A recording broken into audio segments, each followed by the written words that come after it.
Insurance लेने वालों के लिए बड़ी राहत है। अब 22 सितंबर 2025 से हेल्थ और लाइफ इंश्योरेंस प्रीमियम पर 18% की जो जीएसटी लगती थी वो हटा दी गई है। अब जीएसटी जीरो यानी निल हो गया है। आइए जानते हैं इससे जुड़े कुछ जरूरी सवाल जो आपके मन में होंगे। सबसे पहला सवाल, अब कौन कौन सी पॉलिसीज पर जीएसटी नहीं लगेगा? सभी इंडिविजुअल हेल्थ और लाइफ इंश्योरेंस पॉलिसी पर अब जीएसटी शून्य है। दूसरा सवाल, क्या ये छूट नई और रिन्यू दोनों पॉलिसी पर लागू है? जी हाँ, 22 सितंबर 2025 से लागू सभी नई और रिन्यू पॉलिसीज पर ये छूट मिलेगी। तीसरा सवाल जो बहुत से लोगों के मन में है, अगर प्रीमियम पहले भर दिया है तो 22 सितंबर से पहले भरे गए प्रीमियम पर कोई रिफंड नहीं मिलेगा। चौथा सवाल जो बहुत सारे लोगों के मन में है कि प्रीमियम नहीं भरते हैं अभी और बाद में ग्रेस पीरियड में प्रीमियम भर लेंगे, तो ग्रेस पीरियड में पेमेंट किया तो क्या जीएसटी का फायदा होगा?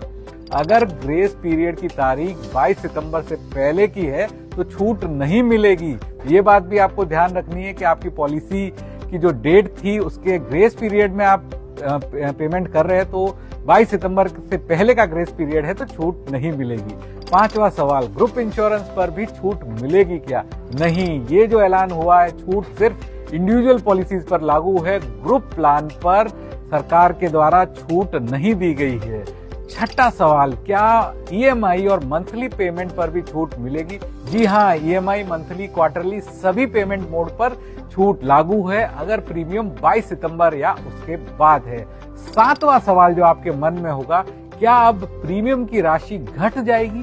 जी हाँ, जीएसटी हटने से कुल राशि कम होगी लेकिन बेस प्रीमियम वही रहेगा। आठवां सवाल जो बहुत सारे लोगों के मन में हो सकता है, क्या आगे प्रीमियम बढ़ सकता है?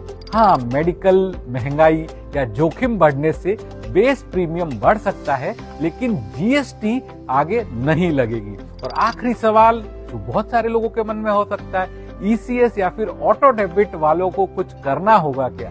नहीं, इंश्योरेंस कंपनी अपने आप जीएसटी माइनस कर प्रीमियम जो है वो ऑटो डेबिट से काटेगी। तो ये कुछ जरूरी सवाल थे जो बहुत सारे लोगों के मन में थे लेकिन सभी का जवाब हमने आपके लिए दिया। तो ऐसे ही और वीडियोस के लिए आप देखते रहिए ईटी नाउ स्वदेश।